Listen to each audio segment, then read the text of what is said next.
ये जो हमारे पास कोड, अच्छा टेबल नंबर का फंक्शन तो ऑलरेडी अवेलेबल है, और एक बनाते हैं वेरिएबल, बाइंड वेरिएबल।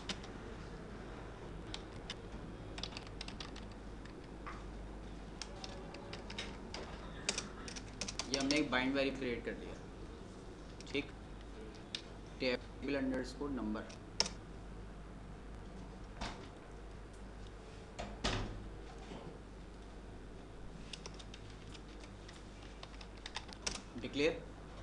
डिक्लेयर के साथ आ गए हम बिगिन में आने के बाद हम कहा कि वेरिएबल रिजल्ट के अंदर स्टोर करो आप टेबल अंडरस्कोर नंबर। कौन सा नंबर? तो नंबर के लिए हमने लिया variable T underscore number, data type रखा number, colon equal to m% of table underscore number. User से कहा कि आप टेबल नंबर दे दें। यूज़र जो भी टेबल नंबर देगा उस टेबल नंबर को हम फंक्शन के साथ कॉल करेंगे, टी अंडरस्कोर नंबर। ये फंक्शन क्या करेगा, इस नंबर को लेकर टेबल जनरेट करेगा और वैल्यू रिटर्न कर देगा। वैल्यू रिटर्न कहाँ साइन होगी? हमारे वेरिएबल RES के अंदर, रिजल्ट में, बाइंड वेरिएबल के कॉलिंग फंक्शन। और फिर हमने कहा कि आप क्या करो, चलो इसको यहाँ एंड करो, कुछ नहीं करो। कह रहे हैं टेबल नंबर मैंने 5 का टेबल दें। ओके जी, क्या ठीक है, लेके गया और मैंने कहा कि अब क्या करो आप प्रिंट, तो यहाँ पास वैल्यू डिस्प्ले होगा, ठीक है। रिजल्ट एक वेरिएबल ऑलरेडी इसको वैल्यू नहीं है, तो आपको सिर्फ एक ही वेरिएबल डिस्प्ले करना है, रिजल्ट आप सिर्फ RES ही शो कर दें। अगेन क्या फिर कह रहा है टेबल नंबर ने हम ठीक है, जिसने क्या किया, टेबल जनरेट किया और असाइन कहाँ कर दिया, बाइंड वेरिएबल के अंदर। प्रिंट करो RES तो वेरिएबल को डिस्प्ले कर दो। या फिर एक काम और करें कि सेट ऑटो प्रिंट कर दें, सही। रिजल्ट तो वही है, लेकिन अब वे यूज़ हो रहे हैं कि पहले फंक्शन कॉल हो रहा है, फंक्शन कॉल के वैल्यू बाइंड वेरिएबल के अंदर स्टोर कर रहा है और बाइंड वेरिएबल को फिर हम प्रिंट करवा रहे हैं। बाइंड वेरिएबल का बिहेव ये है कि अब 78 का टेबल यूज़ होता है तो आप इसको अदर के अंदर यूज़ कर सकते हैं, अदर प्रोसेस में यूज़ कर सकते हैं, फंक्शन में यूज़ कर सकते हैं, सही। तो हमने फंक्शन को प्रोसीजर में कॉल किया पहले, और फंक्शन को एक प्रॉमिस ब्लॉक में कॉल करके वैल्यू स्टोर करवा दी बाइंड वेरिएबल के अंदर। हमेशा रखिएगा कि बाइंड वेरिएबल का मेन कॉन्सेप्ट ये है कि आप अपने सेशन में कोई भी वैल्यू एक प्रोसीजर से दूसरे प्रोसीजर में पास कर सकें, या उसकी वैल्यू हमारे पास सेशन के अंदर वैलिड है। अभी 78 का टेबल, जब तक सेशन एक्टिव है और आप इसको ओवरराइड नहीं करते, दोबारा कॉल नहीं करते, तब तक ये 78 इसके अंदर अवेलेबल। इसको आप जब चाहें यूटिलाइज कर सकते हैं। जब जब आप इसको कहेंगे प्रिंट रिजल्ट, वो इसको प्रिंट करता रहेगा। कब तक? जब तक आप रिकॉल नहीं करते। किसका?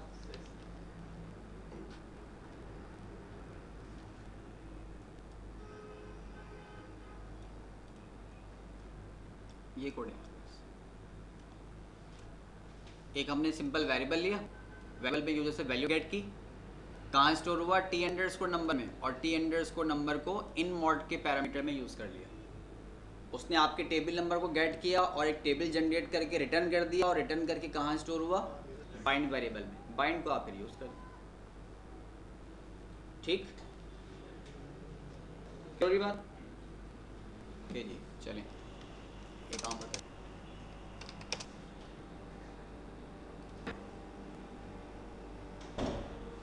फंक्शन में करते हैं create or replace function get underscore bonus. ये बोनस गेट करेगा किसके ऊपर? हमने कहा कि एक वेरिएबल ले लो जॉब अंडरस्कोर ID, और EMB में जॉब की डेटा टाइप क्या है, वर्ड चार्ट।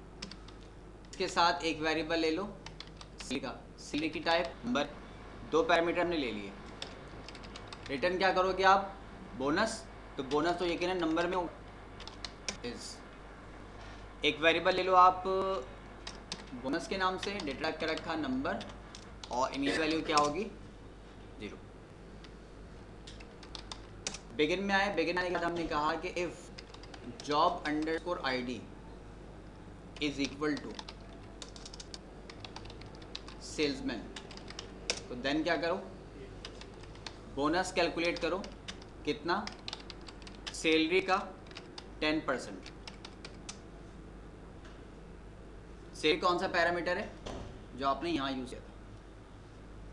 अभी हमने टेबल पूरा हम फंक्शन देखा। आप जब ऊपर टेबल नंबर दे रहे थे तो वो उस पैरामीटर को लेकर टेबल जनरेट कर रहा था।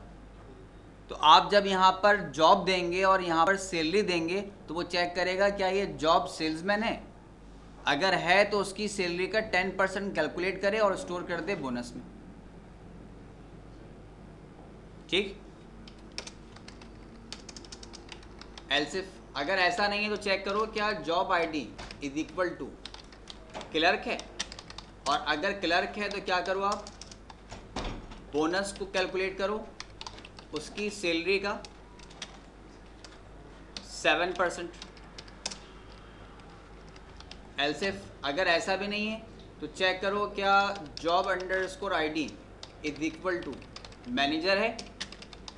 अगर है तो देन क्या करो बोनस कैलकुलेट करना है कितना, करंट सैलरी का 5% एंड। ठीक। एक रिकॉर्ड आपने गेट किया, एक रिकॉर्ड यकीनन इनमें से किसी एक क्राइटेरिया से या तो मैच होगा या फिर नहीं होगा। नहीं होगा तो कोई कैलकुलेशन होगी ही नहीं, और अगर हो गया मैच तो यकीनन कोई भी एक बोनस कैलकुलेट होगा, या तो ये कंडीशन से या फिर इस कंडीशन से या फिर इस कंडीशन से, होगा एक ही। जो भी बोनस कैलकुलेट हो तो हमने कहा कि उसको आप प्रोग्राम से बाहर रिटर्न कर दो, रिटर्न बोनस, और यहाँ पे ठीक है। बात क्लियर हो रही?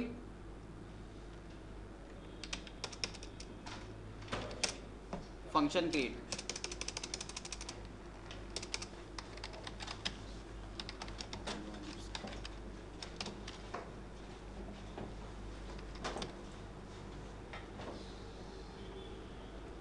Select get underscore bonus. तो पहला पैरामीटर कौन सा है हमारा, जॉब आईडी, तो उसमें हमने दिया जॉब। ये जॉब कौन सा है, ईएमपी टेबल का कॉलम है, कॉमा सैलरी।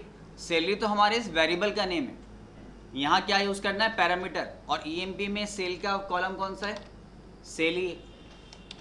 फ्रॉम कहाँ से गेट करना है, ये ईएमपी टेबल से गेट करना है। ये वैल्यू हमारे पास क्रिएट हो गई। इसको थोड़ा सा और मॉडिफाई करते हैं, मॉडिफाई करते हैं कि आप एक ले लें, इसमें जॉब भी दिखा दें और जॉब के साथ सेल भी दिखा दें, तो ये ज़्यादा बेहतर रहेगा।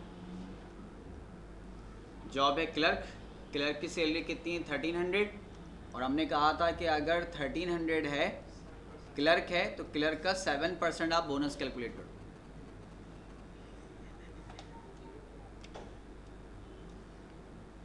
सेल्स में है तो 10%, 1600 का 10% 160, 10 लेस हो गया। 1250 का 125, और मैनेजर है तो उसका 5%। ठीक है। और अगर मैनेजर के अलावा कोई और है तो उसके लिए कुछ भी कंडीशन नहीं है, कुछ भी नहीं है तो 0 होगा। नल इसलिए नहीं कर रहा क्योंकि हमने बोनस में जो वैल्यू असाइन की थी ना, इनिशियलाइज जो की थी, 0। ठीक। तो आपके डेटाबेस के साथ रन टाइम पे वैल्यू इस फॉर्म के अंदर गेट करेगा। सिंगल रॉ फंक्शन है लेकिन टेबल लेवल के ऊपर अप्लाई हो रहा है, क्योंकि एक एक रिकॉर्ड को गेट करते जा रही है और उसको अप्लाई करता चला जा रहा है। होगा सिंगल रॉ पे एट अ टाइम। पहला रिकॉर्ड लाएगा, उसकी डेटा टाइप चेक करके, जॉब चेक करके, सैलरी के ऊपर वैल्यू कैलकुलेट करेगा, देन सेकंड रिकॉर्ड, फिर थर्ड रिकॉर्ड, 1 बाय 1। ठीक। तो ये हमारे पास बोनस कैलकुलेट हो गया। इसमें कोई कन्फ्यूजन, कोई प्रॉब्लम नहीं है? कोड तो बहुत नहायत सिंपल सा है, बस मेथड देखना है इसमें आपको। इफ़ की कंडीशन है, और यकीनन इससे ज़्यादा हैवी कोड आप highest first number, highest second number कर चुके हैं इफ़ के साथ। नेस्टेड था, ज़्यादा प्रैक्टिस उसकी कर चुके हैं, तो ये वो तो इससे ज़्यादा हैवी कोड था। आपने करना ये है कि जिस तरह मैंने बोनस कैलकुलेट किया, इस तरह कोई से भी 3 सिनेरियो लेकर आप टैक्स कैलकुलेट करेंगे। टैक्स जॉब पे कैलकुलेट नहीं होता, टैक्स सैलरी पर कैलकुलेट होता है। ठीक है। करना आपने फंक्शन से क्या करेंगे आप, create or replace function get underscore tax. पहले आपको लेनी है एनुअल सैलरी। अब एनुअल सैलरी अगर ग्रेटर देन इक्वल टू 10,000 है तो इसका आप ले लें 10%। अगर ग्रेटर देन इक्वल टू, आगे मत बढ़ेगा क्योंकि अमाउंट हमारे पास इतना ज्यादा नहीं है, 8,000 है तो इसका ले लें 8%। इस तरह का सिनेरियो क्रिएट कर लें, एनुअल सैलरी से बेस करेगा ये। ठीक, तो जॉब टाइटल पे बोनस तो जॉब पे हो सकता है लेकिन टैक्स सैलरी पर ही होता है और एनुअल सैलरी पर होता है। एनुअल सैलरी अगर ग्रेटर देन 10,000 है तो इतना परसेंट, अगर 8,000 है ग्रेटर देन 8,000 है तो ये परसेंट हो बेसिक सैलरी से। तो ये आपका एक छोटा सा असाइनमेंट है कि आप एक टैक्स कैलकुलेट करेंगे। सही, चलें जनाब।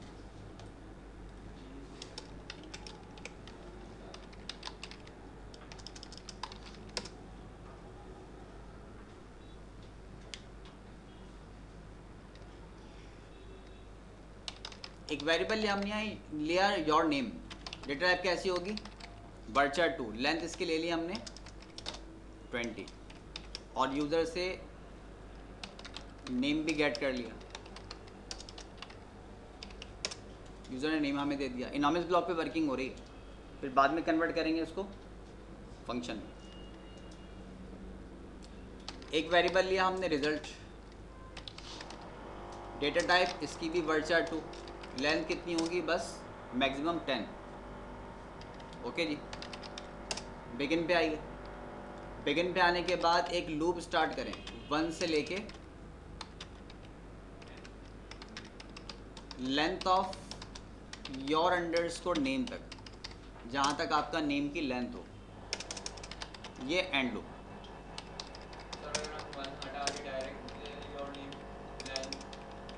नहीं, एरे थोड़ी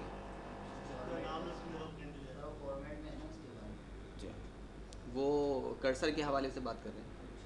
कर्सर में हम लिखते इस तरह यूज़ करते हैं ना, फॉर आई इन C1 या for I select static from EMP, तो वो सिनेरियो वहाँ यूज़ होता है, यहाँ यूज़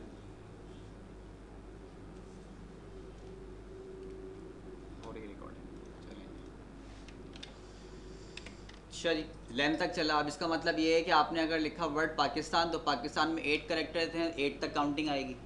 अगर आपने अपना नाम लिखा अली तो उसमें 3 करेक्टर हैं, 3 तक काउंटिंग आएगी। हमने कहा चेक करो आप सब str किसको, योर अंडरस्कोर नेम को, इसकी फर्स्ट पोजीशन से आई पोजीशन से एक करेक्टर गेट कर लो। पाकिस्तान लिखा तो आई की वैल्यू फर्स्ट टाइम 1 होगी, फर्स्ट पोजीशन से एक करेक्टर P, फिर आई की वैल्यू 2 होगी, सेकंड पोजीशन से एक करेक्टर A, फिर आई की वैल्यू 3 होगी, थर्ड पोजीशन से एक करेक्टर K। तो इस तरह 1 बाय 1 एक एक करेक्टर को वो गेट करता चला जाएगा। ठीक है, अगर आप डिस्प्ले करें तो PAK इस तरह वर्टिकल में भी आ सकता है, हॉरिजॉन्टल में हमने इस तरह डिस्प्ले करवा चुके हैं हम लूप के अंदर। नेम हमें मिल गया। मिलने के बाद हमने कहा आप ये जो एक करेक्टर आपने गेट किया, इस एक करेक्टर का ASCII कोड निकालो। क्या ASCII code is equal to 32 है? 32 का मतलब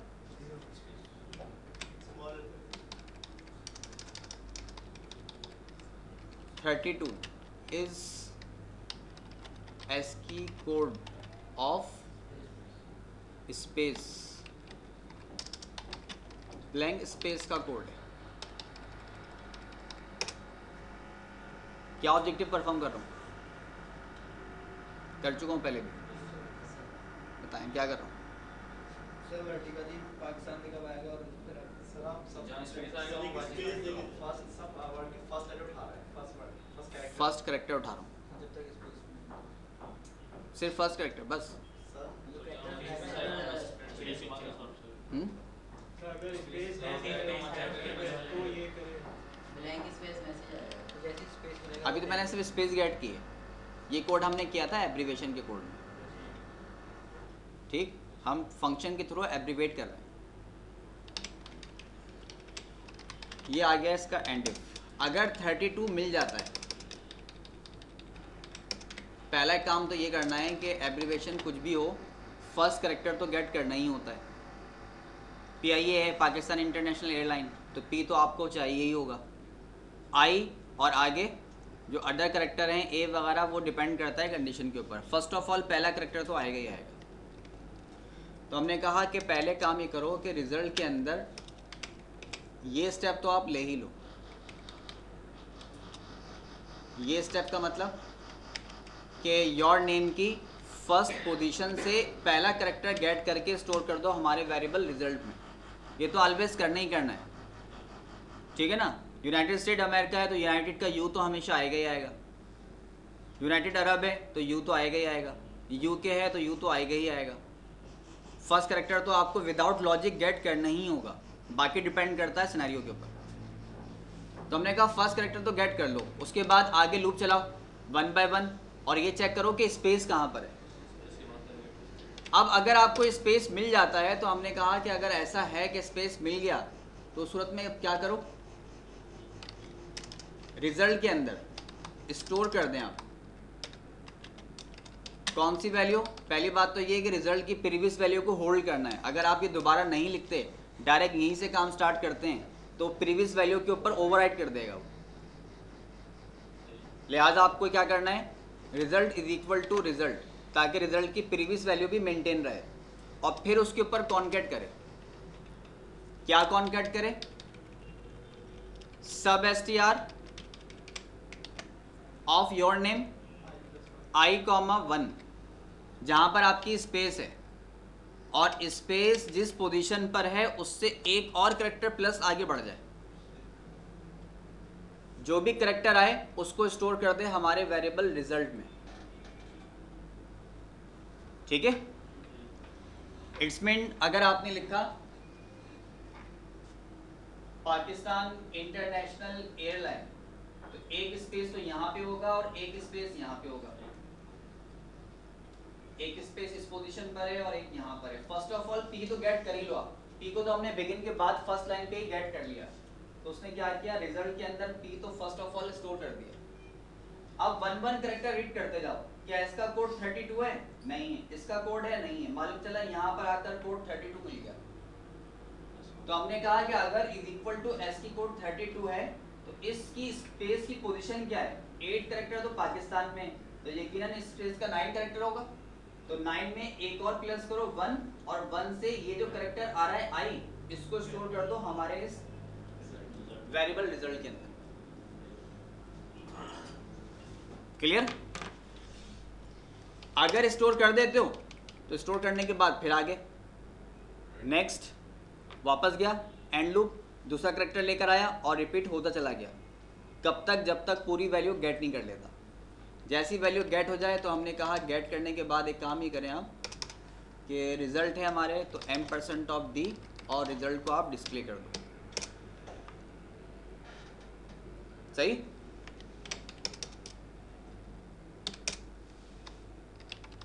Pakistan international airlines,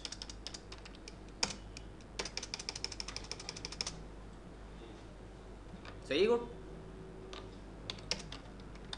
United state of नहीं लेंगे अमेरिका, उनके उसमें खुद ही नहीं है। सही, क्योंकि ऑफ उनके एब्रीवेट पे नहीं आता।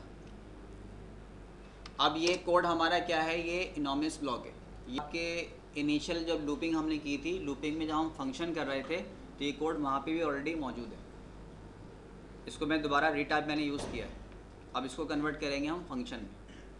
ये जो PIA वर्ड रिटर्न कर रहा था, ये कोड कैसा था, किस डेटा टाइप का था? वर्चर का। इसका मतलब है फंक्शन जो क्रिएट होगा वो भी रिटर्न टाइप वर्चर होगी। हमने कहा create or replace function abbreviate.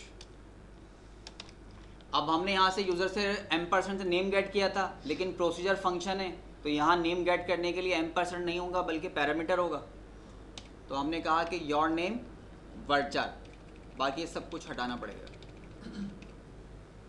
यहाँ से हमारा पैरामीटर ख़त्म। रिटर्न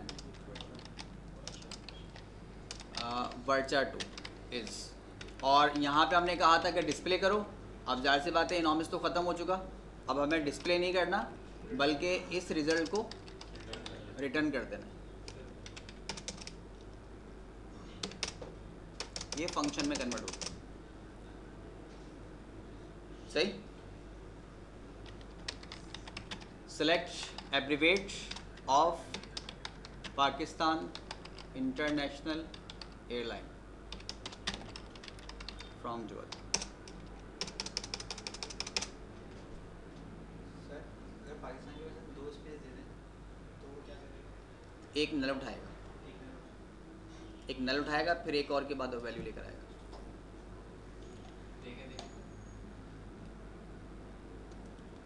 एक स्पेस दूसरा स्पेस,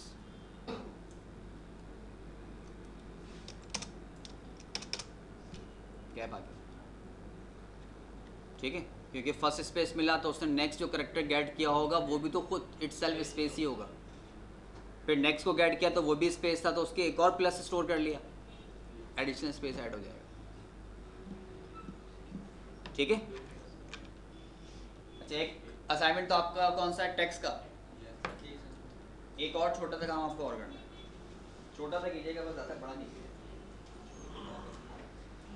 आपने कोड बनाया फंक्शन, और फंक्शन में क्या करेंगे आप अपना, आपने एक सेल नंबर दे दिया समथिंग, ये रिटर्न क्या करेगा? 0300 डैश 345 दिस कोड, ये इसका रिजल्ट होगा। कैश है बस सिंपल, ठीक है। अच्छा जी, थोड़ा सा और देखिए। अब हर बार तो मोबाइल नंबर नहीं देंगे, आपने कहा 0213 4956 समथिंग, तो रिटर्न क्या करेगा? 0123 डैश 4956 जी। ये लॉजिक आपकी होगी, बोला नहीं करें इस तरह से, जो फर्स्ट टाइम करने वाले ना उनके लिए अच्छा नहीं है। मतलब एजुकेशन एक ऐसा है कि अगर आपने अपने दोस्त को खुद सॉल्व करके दे दिया ना तो ये दोस्ती नहीं है लाइफ। अगर आप चाहते हैं ना कि दोस्त कुछ बन जाए, कुछ सीख जाए, तो उसको करने दें, ये उसके लिए फ़ायदेमंद है। छोटा सा बच्चा है ना, चलना सीख रहा है, अगर आप सोचेंगे ये चलेगा तो गिर जाएगा, इसको चोट लग जाएगी, और आपने उसको बार बार उठा लिया, तो वो चलना कभी नहीं सीखेगा, वो गिरेगा तो सीखेगा, ये उसके लिए फ़ायदेमंद है। आपको प्रॉब्लम आएगी, आप प्रैक्टिस करेंगे, मेहनत करेंगे, शायद कभी कभी गुस्सा भी आएगा, ठीक है ना। कुछ फीलिंग्स भी होती हैं कभी कभी, टीचर्स के लिए ऐसा भी होता है, कभी कभी तो होती हैं, ऐसी बात नहीं। मैं भी स्टूडेंट था ना, इसलिए बता रहा हूँ। तो बहरहाल ये सेंस ये है कि जी बहरहाल आप प्रैक्टिस करेंगे, कुछ करेंगे तो आपको आएगा, वरना नहीं होगा।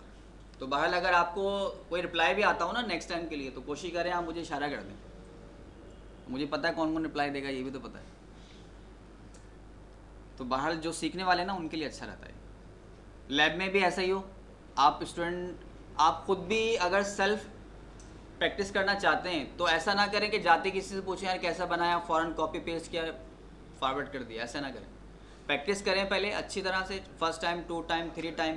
जब समझ सकते हैं बहुत ज़्यादा उलझ गया तो बेहतर ये है कि आप प्रैक्टिस को छोड़ दें, फिल वक्त छोड़ दें, 5 मिनट का गैप ले लें, उसके बाद फिर दोबारा रिफ़्रेश होकर उसको प्रैक्टिस कर लें।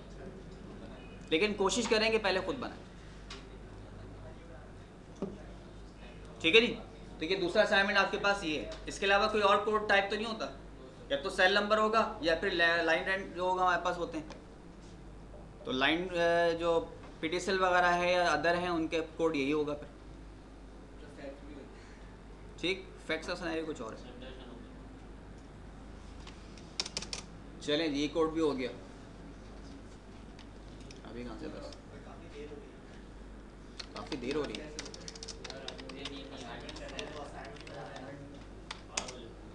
असाइनमेंट तो क्लास के बाद बनाएंगे, मैं चाहता हूँ अब आराम से बनाएं।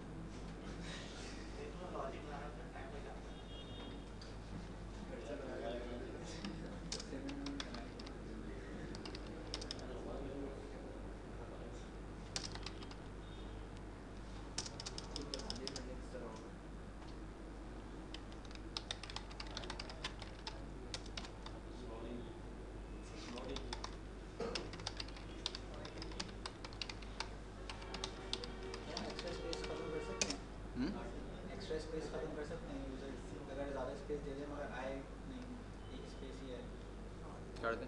वैसे तो अगर ट्रिम होता है इसके लिए, खुद करना चाहें खुद भी करते हैं। एक स्पेस ही आए। अब जैसे अभी आपने पाकिस्तान इंटरनेशनल के डबल स्पेस दिया था, अब आप चेक कर लो कि इसके बाद जो नेक्स्ट करेक्टर आ रहा है क्या वो भी तो 32 नहीं है? अगर वो भी 32 है तो उसको हटा दो। वो जो आपने इफ़ का चेक लगाया था ना, उसके अंदर एक और नेस्टेड चेक लगा दो। +1 करने के बाद जो वैल्यू आ रही है जिसको आप स्टोर करने जा रहे हैं, तो वो स्टोर होने वाली वैल्यू इटसेल्फ खुद तो स्पेस नहीं है, अगर है तो उसको इग्नोर कर दें। Means not equal to 32, simple सा कोड। बहुत शॉर्ट सी कोडिंग ये होगी कि जहाँ पर आपने वैल्यू गेट की है स्टोर करते वक्त, तो +1 करके जो कोड आपके पास आ रहा है इसका निकालें आप एस की कोड, नॉट इक्वल टू 32। अगर वो 32 नहीं है तो स्टोर करें, और अगर 32 है तो स्टोर नहीं करना उसको। तो इस लाइन को एक और नेस्टेड कोड के अंदर आपको रखना पड़ेगा। आपने तो कहा है कि 32 है तो ऐसा करें, अब वो ऐसा करने के लिए आ गया, पहला इसकी कोड मिल गया, लेकिन +1 किया तो चेक करें क्या +1 होने वाला भी तो नेक्स्ट कोड 32 तो नहीं है। अगर वो भी 32 है तो फिर स्टोर नहीं करना, फिर एक और कंडीशन लगा दें इफ की। ठीक, तो ये सिर्फ एक आपका इफ और बढ़ जाएगा, इससे भी जाएगा। अच्छा जी, इंसर्ट कर रहे थे वैल्यूज़ में हमने कहा कि नंबर आप दे दो 8000 के बाद हमने कहा कि नेम प्रोवाइड करो, नेम दे दिया हमने। नेम के बाद जॉब सेल्समैन, सैलरी 1000, और MGR में हमने इसको कहा कि आप MGR ये दे दो, रिकॉर्ड क्रिएटेड। क्या 1000 MGR का कोई पर्सन है? कोई भी नहीं, रिकॉर्ड तो क्रिएट हो गया। अगर आप इसको यहाँ नल कहते हो तो जब भी कर लेता, क्योंकि इस तरह की कोई हमारे पास कंस्टेंट तो अवेलेबल है नहीं कि वो रिलेशन बना के आपको ब्रेकअप कर देगा, ऐसा कुछ भी नहीं है। अब हम एक ऐसा फंक्शन क्रिएट करेंगे और उस फंक्शन को कॉल करेंगे अपने इंसर्ट DPT या इंसर्ट EMP के प्रोसीजर में, कि जब भी आप प्रोसीजर में रिकॉर्ड क्रिएट करें तो जाके चेक करें कि जो इसने मैनेजर दिया है वो मैनेजर है भी या नहीं है। तो ये मैनेजर की वैलिडेशन कौन परफॉर्म करेगा? एक अलग फंक्शन करेगा। वो फंक्शन आपको बताएगा कि ये मैनेजर वैलिड है या इनवैलिड है। वैलिड है तो फिर आप प्रोसीजर के थ्रू रिकॉर्ड इंसर्ट करेंगे, नहीं है तो वहीं पर उसको एरर देके रोक देंगे।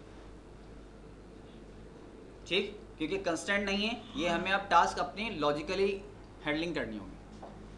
तो पहले इस फंक्शन को बना के परफॉर्म करके देखते हैं इनॉमिस के ऊपर, फिर लेके जाएंगे इसको प्रोसीजर में।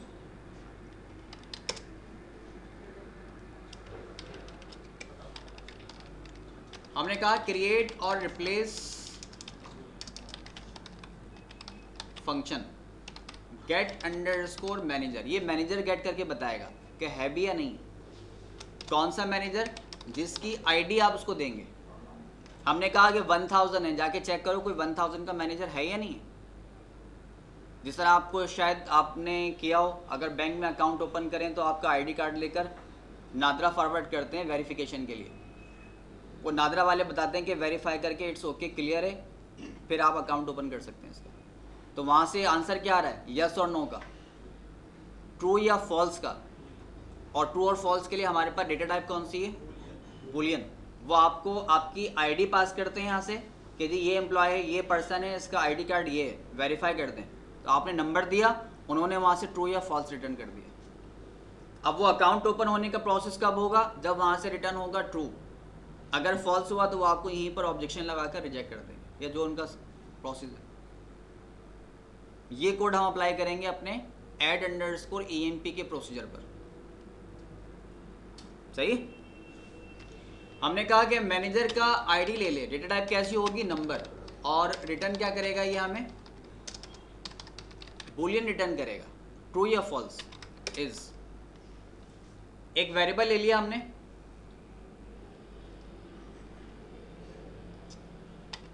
mgr id, डेटा टाइप ले लिया इसकी नंबर, कॉलन इक्वल टू 0। चलें कोड देखते हैं इसका क्या बनेगा। सेलेक्ट EMPNO, यकीनन वो जो आपने 1000 का कोड इंसर्ट किया वो किसी ना किसी एम्प्लॉय की आईडी होनी चाहिए। तो हमने कहा कि आईडी आप गेट करो, EMPNO गेट करो और किस में मूव कर दो, हमारे वेरिएबल mgr id के अंदर, ठीक, from Scott dot emp where EMPNO is equal to mgr underscore id। आपके पास टेबल के अंदर EMPNO की कंप्लीट लिस्ट है।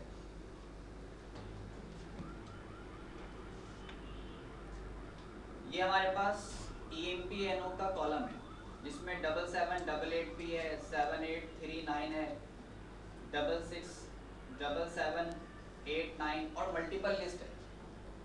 अब एक यूजर ने दिया आईडी 1000, आप जाके चेक करो कि ये mgr id, क्या ये आईडी हमारे इस EMP की लिस्ट में अवेलेबल है।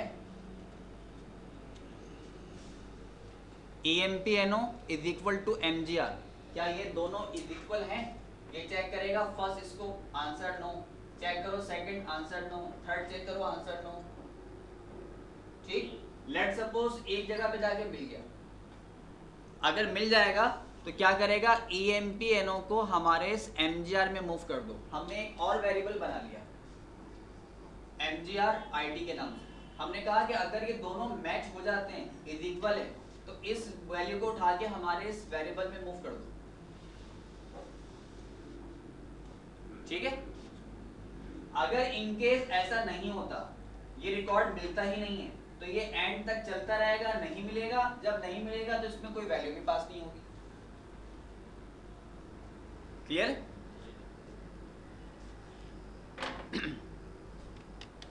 अगर रिकॉर्ड नहीं मिला तो क्या होगा, क्यूरी फेल होगी, और क्यूरी अगर फेल हुई तो एक्सेप्शन रेज होगा।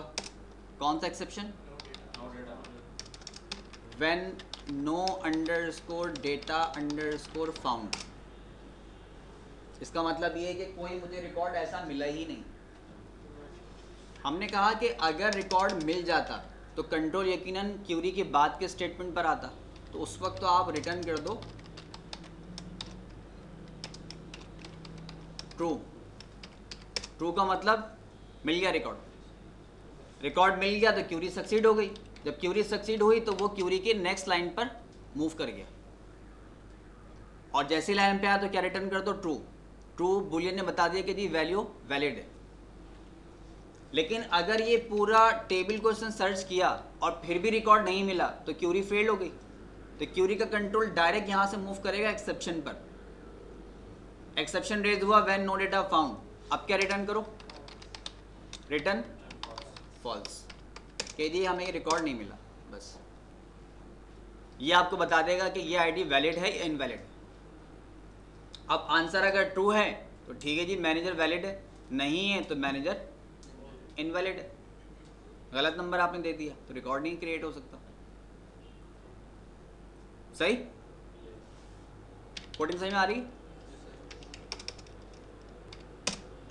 फंक्शन क्रिएटेड, पहले चेक करते हैं इसकी वैलिडिटी को अपने एक इनॉमिस ब्लॉक में। क्योंकि मसला ये है कि बूलियन है, ये बूलियन आपको फिजिकली नज़र तो नहीं आएगा कि वर्चर है, ये नंबर है कि 1 2 3 आ गया, नेम आ गया, इस तरह तो कुछ नहीं। आपने बूलियन लिया है, रिटर्न ट्रू और फॉल्स, तो ये तो इंटरनली वैल्यू पास करेगा। इसकी बेस पर डिसीजन लेकर आप कोई मैसेज डिस्प्ले करवाएंगे, बूलियन को डिस्प्ले नहीं कर सकते आप, बूलियन को चेक कर सकते हैं। बूलियन में सिर्फ ट्रू और फॉल्स आएगा, हाँ या ना। आपने वेरीफाई करवाया तो वेरीफाई में वैलिड या इनवैलिड कहेंगे वो आप, नहीं ट्रू फॉल्स। हाँ ऐसा हो सकता है, वैल्यू आप असाइन करके ऐसा कर लें।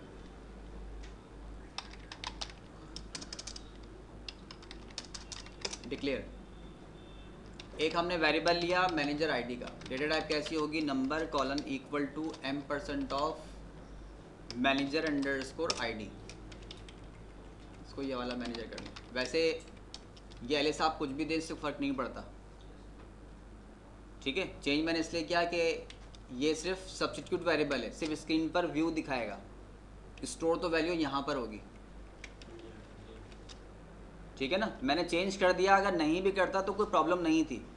इसका ताल्लुक ये नहीं कि डेटा यहाँ पे स्टोर होगा, ये तो सिर्फ स्क्रीन पर यूज़र को बताने के लिए कि आपको वैल्यू देनी क्या है, वरना उसको नहीं पता कि मुझे नंबर देना है, मैनेजर देना है, ई नेम देना है, डिपार्टमेंट नंबर देना है, नहीं पता। इसने ये वैल्यू ले ली। वैल्यू लेने के बाद हम आ गए बिगिन में। आने के बाद हमने क्या कहा, हमने कहा कि काम ये करो आप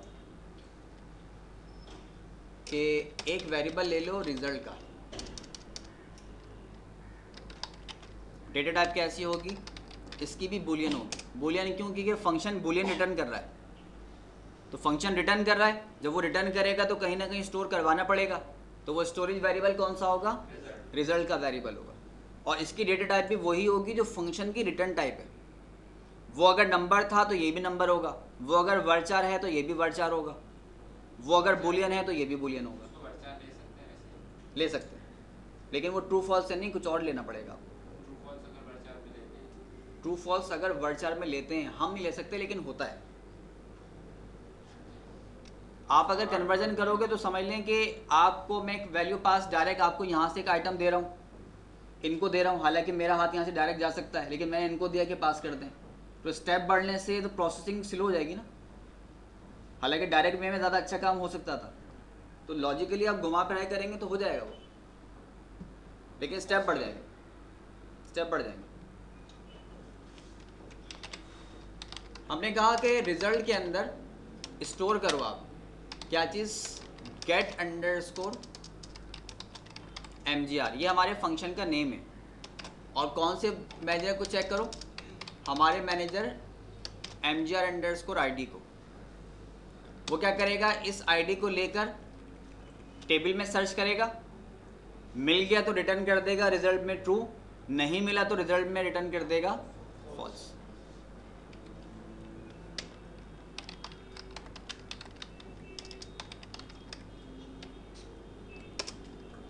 हमने कहा कि if result is equal to true, अगर रिजल्ट ट्रू है, उसने जो फंक्शन में वैल्यू स्टोर करवाई वो अगर ट्रू मिली, तो इसका मतलब ये हुआ कि मैनेजर तो वैलिड है, तो डिस्प्ले कर दे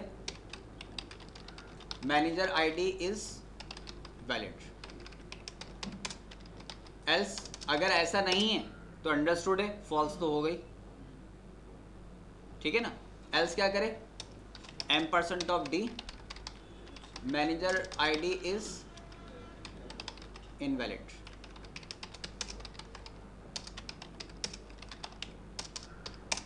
एंड सही। 7788 मैनेजर इज वैलिड, इसका मतलब है ये आईडी टेबल में एग्जिस्ट है, आप इस आईडी को लेकर कोई मैनेजर क्रिएट कर सकते हैं। 7839 वैलिड है, किंग की है। 7788 स्कॉट की है। 8000 इज वैलिड, अभी क्रिएट किया था। 8000 ये नंबर, 5000 इनवैलिड, ये टेबल में एग्जिस्ट नहीं करता, ठीक है। इस फंक्शन से ये मालूम चल गया और रिजल्ट से हमने वेरीफाई भी कर लिया कि हाँ जी फंक्शन हमारा सही टास्क परफॉर्म कर रहा है जो हमारी रिक्वायरमेंट थी। तो आपको अब ये मालूम चल गया कि वो इंसर्ट हो सकता है या नहीं हो सकता, आप ये आईडी दे सकते हो या नहीं दे सकते। प्रीवियस क्लास में हमने एक इंसर्शन की, क्लास कौन सी है जी आपकी, 13।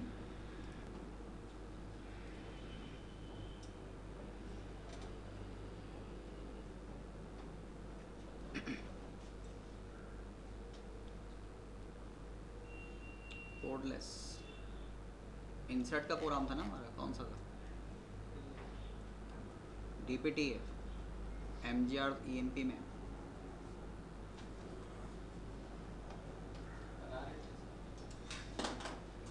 डेटाबेस में तो खैर वो रखा हुआ है, वहाँ से कॉपी पेस्ट करना पड़ेगा, तो मैंने यहीं से कॉपी पेस्ट के लिए उठा लिया इसको। प्रोसीजर है ना, स्टोर इन्फॉर्मेशन है, तो डेटा डिक्शनरी में तो होगी वो। ये है जी हमारे पास EMP का। और छोटा किया इसी पे कॉल करें या नया बनाए? पढ़ने वाले बच्चे देख कह रहे नया बनाए,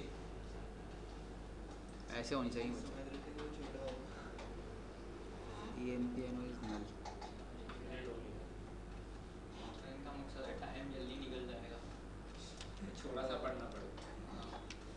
नया कॉन्सेप्ट नहीं आएगा, नया कॉन्सेप्ट नहीं आएगा। आप बनाते बनाते ऐसे 15 मिनट 11 मिनट खत्म हो हाथ लगा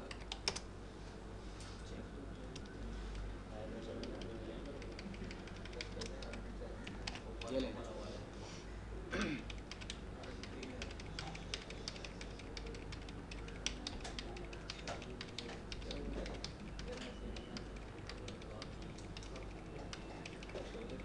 इस पैरामीटर की लिस्ट में MGR का पैरामीटर नहीं था, तो इसमें एक पैरामीटर हमने और ऐड कर लिया, कॉमा MGR_ID। डेटा टाइप कैसी होगी? नंबर। ठीक है। अच्छा, इंसर्ट करने के लिए आए।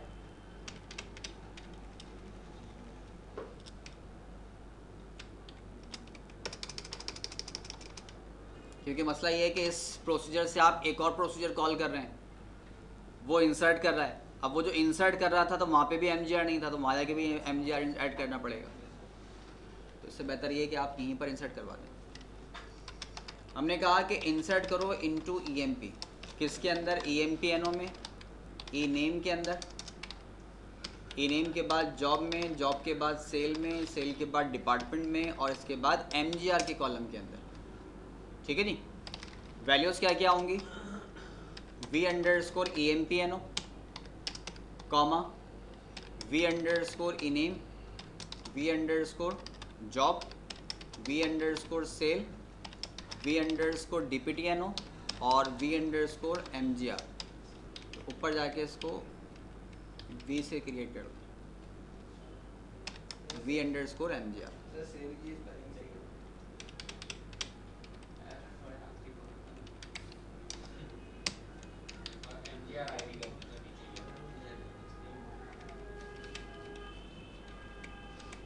MGR_ID इंसर्ट हो गया। इंसर्ट करने के बाद हमने कहा कमिट करें, और कमिट करने के बाद एक मैसेज दे दिया, $D record created with employee number, और एम्प्लॉय नंबर कौन सा है? V_EMP_NO। इससे पहले क्या करना था? हम आ गए, हमने एक वेरिएबल लिया रिजल्ट में। डेटा टाइप कैसी होगी? बूलियन, जैसा कि अभी हमने सिनेरियो क्रिएट किया था। बिगिन में आने के बाद हमने कहा कि इफ रिजल्ट, अब रिजल्ट को आप इस तरह भी चेक कर सकते हैं, इज इक्वल टू ट्रू, और अगर आप इसको नहीं भी करेंगे तो भी सही है, क्योंकि रिजल्ट की वैल्यू क्या है? ट्रू। और जब आप इस तरह लिखेंगे तो ये भी क्या रिटर्न करेगा? अगर मैच हो गई तो इस ब्लॉक की, हाईलाइटेड ब्लॉक की वैल्यू भी ट्रू होगी। दोनों मैच हो रहे हैं, मैच हो गया तो इसका मतलब है ट्रू है। और अगर वहां से रिजल्ट मिल गया तो इस रिजल्ट में भी तो ट्रू रखा हुआ है, तो इज इक्वल टू ट्रू कर दें आप या सिर्फ रिजल्ट कर दें, एक ही बात है। हमने कहा है रिजल्ट, यानी कि अगर ट्रू मिल गया तो देन क्या करो? देन तो फिर आप इंसर्ट कर दो।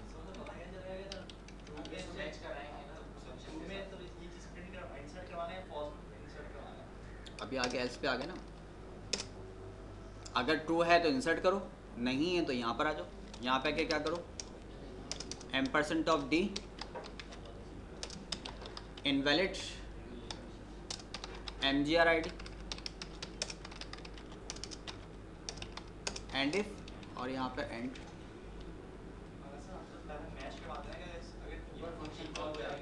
चले पहले मैच करवाते हैं फिर हटाएंगे उसको, क्योंकि आपने क्या किया, रिजल्ट के अंदर गेट अंडरस्कोर MGR, ये फंक्शन था हमारा, और फंक्शन के अंदर पैरामीटर क्या था, MGR। तो यहाँ हमारे पास MGR की वैल्यू है v underscore MGR underscore ID के अंदर।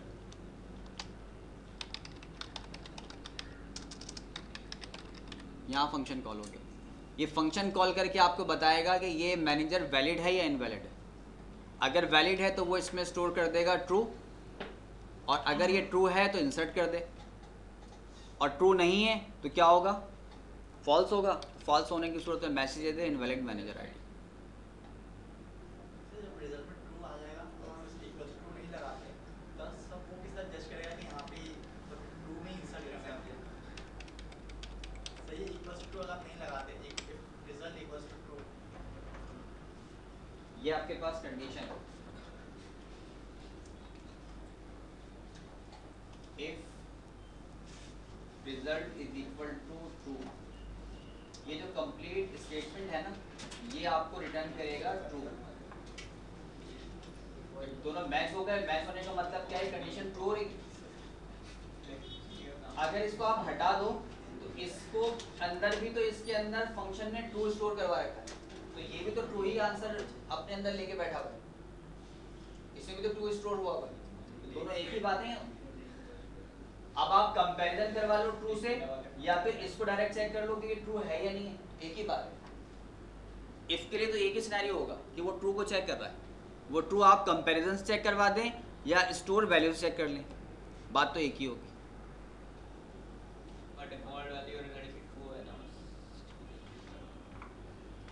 डिफ़ॉल्ट वैल्यू यहाँ पर कभी भी ट्रू नहीं होगी।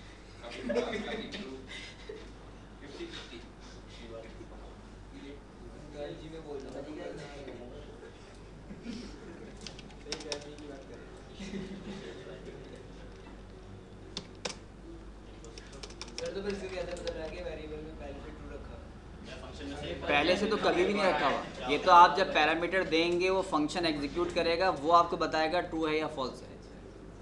सर ये चीज जैसे हम प्रोसीजर से भी कर सकते थे ना, जो हम फंक्शन में कर रहे हैं। पहले एक चीज समझने दो। अगर आपको रिटर्न वैल्यू चाहिए तो वो सिर्फ और सिर्फ फंक्शन से होगी। आउट वेरिएबल में अगर कर दें, आउट से ले सकते हैं, लेकिन जब कोई रिटर्न वैल्यू चाहिए हो तो रिटर्न के लिए या तो आप प्रोसीजर बनाएं आउट मोड का, और उससे बेहतर ये है कि उसके लिए आप फंक्शन क्रिएट कर लें। हम अब तक आउट मोड इसलिए यूज़ कर रहे थे क्योंकि फंक्शन हमने नहीं किए थे। जब फंक्शन कर लिए तो अच्छा रिजल्ट आपको फंक्शन से ही मिलेगा। ठीक,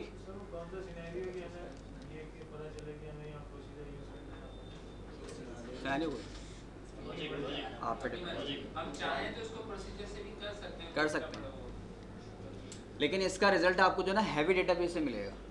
परफॉर्मेंस का जो हम बार बार लफ्ज़ इस्तेमाल करें ना, परफॉर्मेंस इशू का, तो वो तो हैवी डेटाबेस पर आएगा।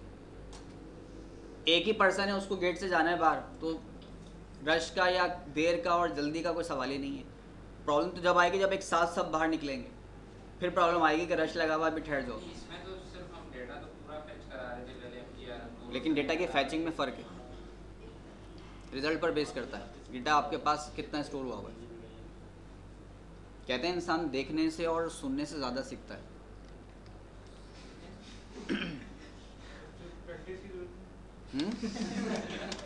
प्रैक्टिस उसको परफेक्ट बनाती है। सीखने के लिए देखना। प्रैक्टिस से परफेक्शन आती है, सीखता देखकर और सुन के ही है। टीवी पे बहुत से ऐसी चीज़ें आ रही होती हैं, वो आपको एजुकेशन में बहुत सी अच्छी चीज़ें प्रैक्टिकल्स ही फिज़िक्स वगैरह के करके बता रहे होते हैं। आप देख गए, आपने स्टेप गलती से चले सीख भी लिया, जब तक तो खुद परफॉर्म नहीं करेंगे नहीं आएगा।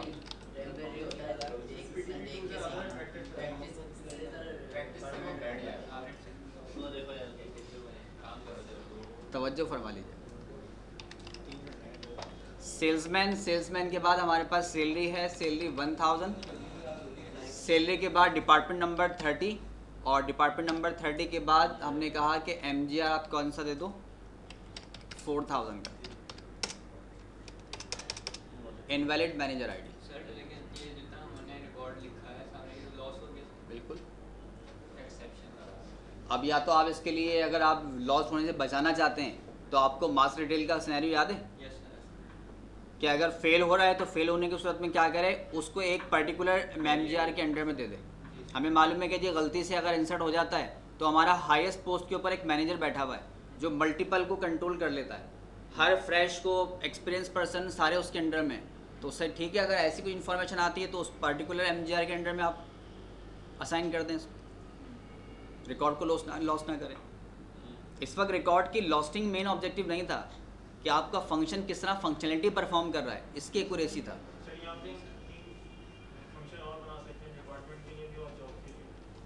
हर कॉलम के लिए बना सकते हैं। जैसे हमने सब चीज़ दी वैलिड है सर, अब उसको बोला MGR इनवैलिड है तो उसका रन टाइम पे फिर मांगे सर MGR दोबारा, उसको एक पार्टिकल में मूव जो करवा दें आप, सब कुछ करने के बजाय।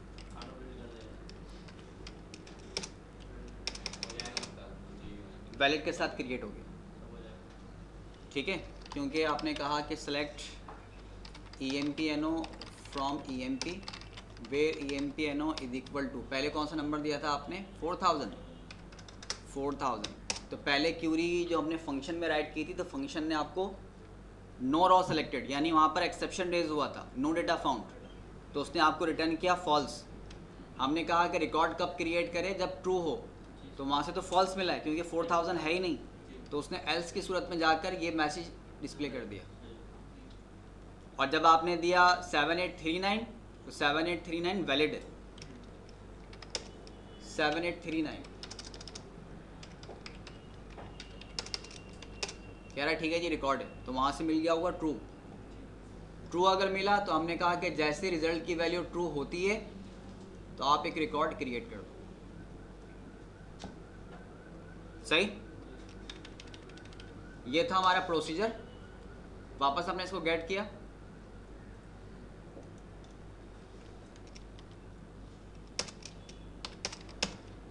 और यहां से if result is equal to true को हटा दिया।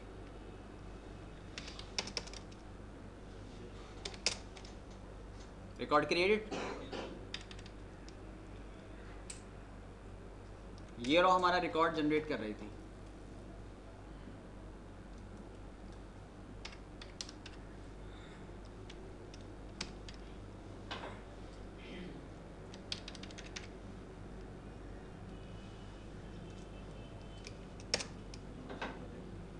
क्या कह रहा है, यूनिक कंस्टेंट,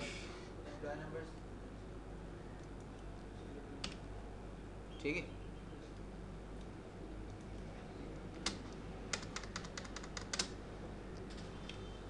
तो आप यहाँ पर इज इक्वल टू ट्रू लगा दें तो ट्रू कंडीशन को मैच करेगा, अगर कंडीशन मैच होती है तो रिटर्न ट्रू होगा।